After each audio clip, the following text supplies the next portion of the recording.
नमस्कार। आप देखना शुरू कर चुके हैं जीनियस विद्यार्थी मेरे यानी आरजे के साथ।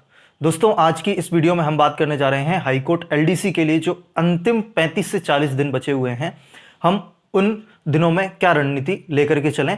और जैसा कि आप सभी को ज्ञात है, अगर अभी तक आपको पता नहीं चला है तो मैं आपको बता दूं, हाईकोर्ट एलडीसी की जो एग्जाम डेट है वो official exam date Rajasthan high court की तरफ से बता दी गई है, उसका नोटिफिकेशन डाल दिया गया है और एग्जाम होने वाला है। एग्जाम डेट जो रहने वाली है,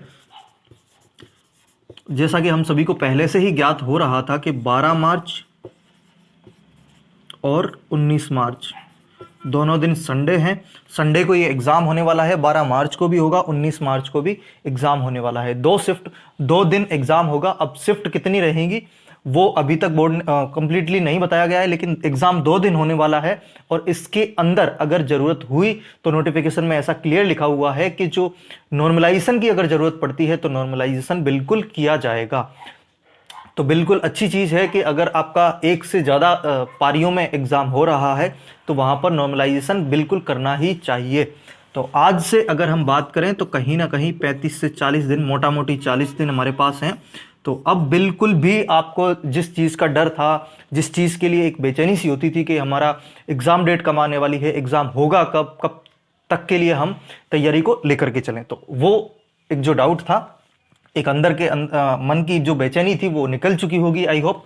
12 मार्च और 19 मार्च, अब इन दिनों के लिए हम किस तरीके से एक अपना वो लेकर के चलें जिससे हम श्योर सिलेक्शन वाला मार्क्स लेके आ पाएं। दोस्त, अब लास्ट महीने में पढ़ाई से ज़्यादा इंपॉर्टेंट बाकी सारी चीज़ें रह जाती है।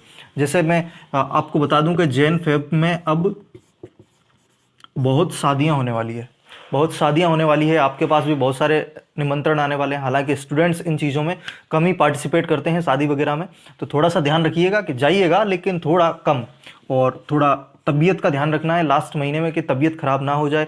जुकाम खांसी अगर ये सारी चीज़ें हो जाती है तो एक बार होने के बाद में 7 से 8 दिन 10 दिन खराब हो जाते हैं। और हमारे पास ऑलरेडी जो बचे हुए दिन हैं वो ही 30 से 35 दिन है। अगर उसमें से भी हम 10 दिन खराब कर चुके होंगे तो जो एक अच्छा रिदम हमारा बना हुआ है वो खराब हो जाता है।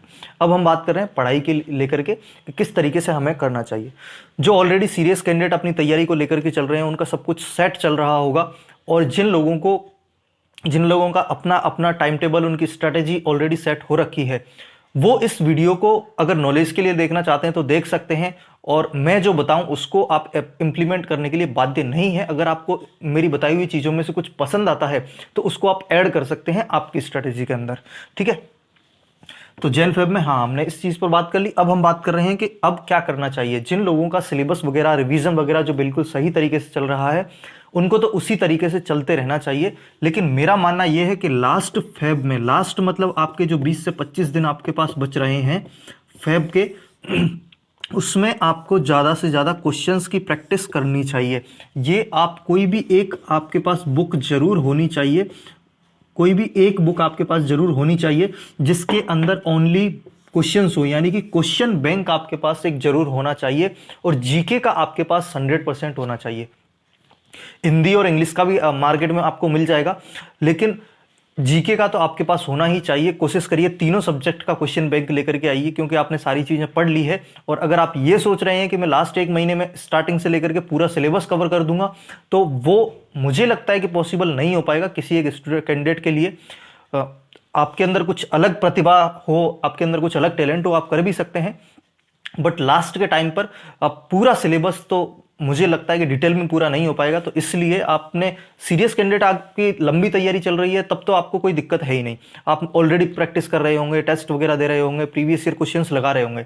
लेकिन जो लोग अब जग रहे हैं, अब तैयारी स्टार्ट करेंगे, और जिनकी थोड़ी सी तैयारी सही नहीं है या फिर पिछला जो सिलेबस कवर नहीं हुआ है, उनको अब जितना सिलेबस हुआ है उसको आपने बार बार रिवाइज करना है। नई चीज़ों को कम से कम स्टार्ट करें अब। और क्वेश्चन बैंक आप ज़्यादा से ज़्यादा क्वेश्चन लगाइए। अगर क्वेश्चन नहीं आया है आपसे तो उसका आंसर देख लीजिए, टीप के उसको सही कर लीजिए, टीप के सही कर लीजिए, जिससे आपको पता लगेगा कि इस क्वेश्चन में मुझे नहीं आया तो इसका क्या रूल इसमें काम करता है। तो ये चीज़ें आपको लास्ट टाइम पे रखनी चाहिए, क्योंकि हम जब थ्योरी पढ़ते रहते हैं तो हमें ये चीज़ें पता नहीं चल पाती है, ये आइडिया नहीं लग पाता है कि इस टॉपिक से क्वेश्चंस किस तरीके के बनते हैं। जो लोग ऑलरेडी बहुत सारे एग्जाम्स पीछे दे चुके हैं, उनको तो आइडिया हो चुका होता है कि हम जलवायु पढ़ रहे हैं तो जलवायु से किस तरह के क्वेश्चंस बनते हैं। लेकिन जिन लोगों के लिए ये एग्जाम ही पहला एग्जाम है, हाईकोर्ट एलडीसी एग्जाम पहला एग्जाम है, तो ओनली पढ़ने मात्र से पता नहीं चलता। आप जलवायु ही जलवायु पढ़ते रहेंगे, आप मिट्टियां ही मिट्टियां पढ़ते रहेंगे, तो आपको आइडिया नहीं लगेगा कि क्वेश्चंस एग्जाम में बनते किस तरीके के हैं। तो उन क्वेश्चंस को देखने के लिए आपको क्या करना रहेगा, क्वेश्चंस लगाने ही पड़ेंगे, क्वेश्चन बैंक आपको लेनी ही पड़ेगी। तो वो आप जरूर करें, जिससे क्या होगा कि आप एक टॉपिक के 200, 250, 300 क्वेश्चंस अगर आप लगा लेते हैं तो पॉसिबिलिटीज तो यही हो जाती हैं कि एग्जाम में जो क्वेश्चन मिलेगा वो इन्हीं 200 क्वेश्चंस में से, 250 क्वेश्चंस में से मिल जाएगा। ठीक है, तो ये आपको लास्ट टाइम पे जरूर करना चाहिए। ठीक है, और लास्ट टाइम पे टेस्ट आपको जरूर देने चाहिए जो देना चाहते हैं। हमने भी जीनियस विद्यार्थी एप्लीकेशन पर मात्र 99 रुपीज़ में, मात्र 99 रुपीज़ में 30 टेस्ट आपको मिल जाएंगे। 24 अपलोड हो चुके हैं, बाकी भी 6 टेस्ट भी अपलोड हो जाएंगे।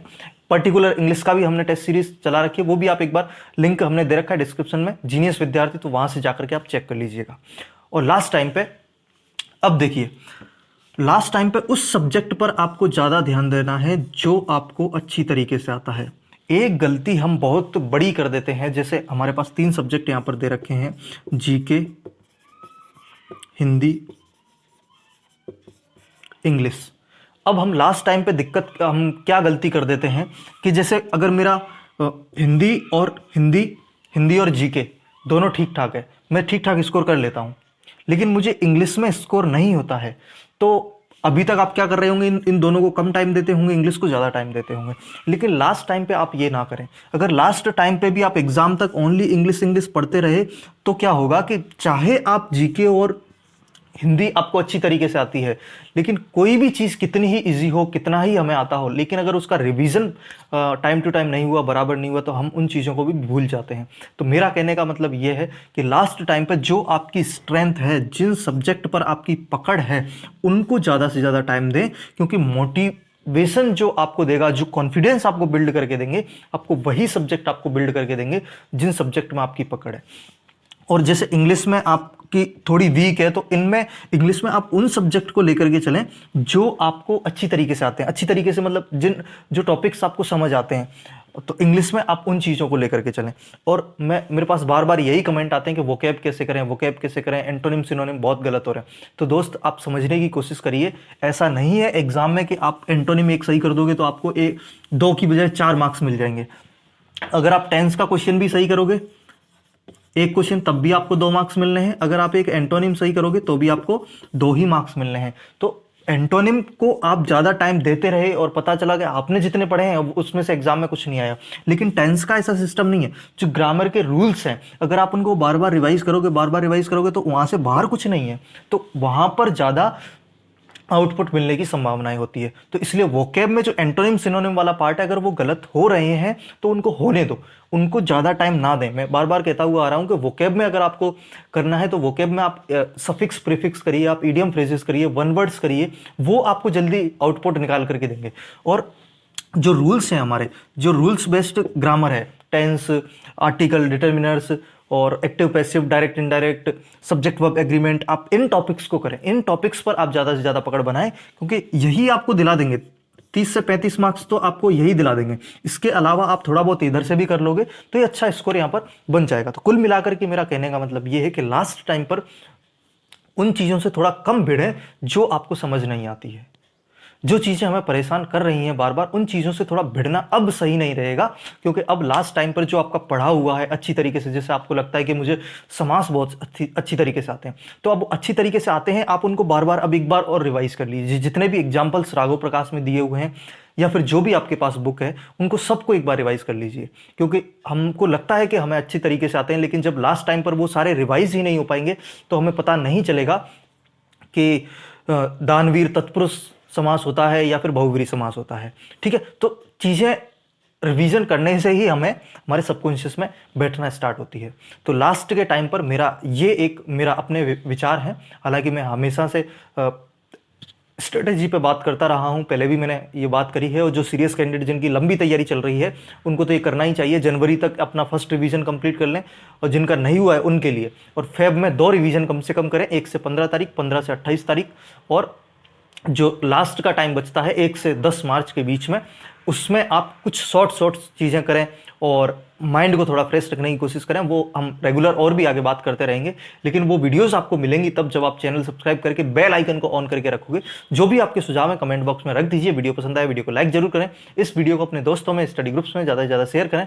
मैं मिलता हूँ आपसे अगली वीडियो में। Thank you so much.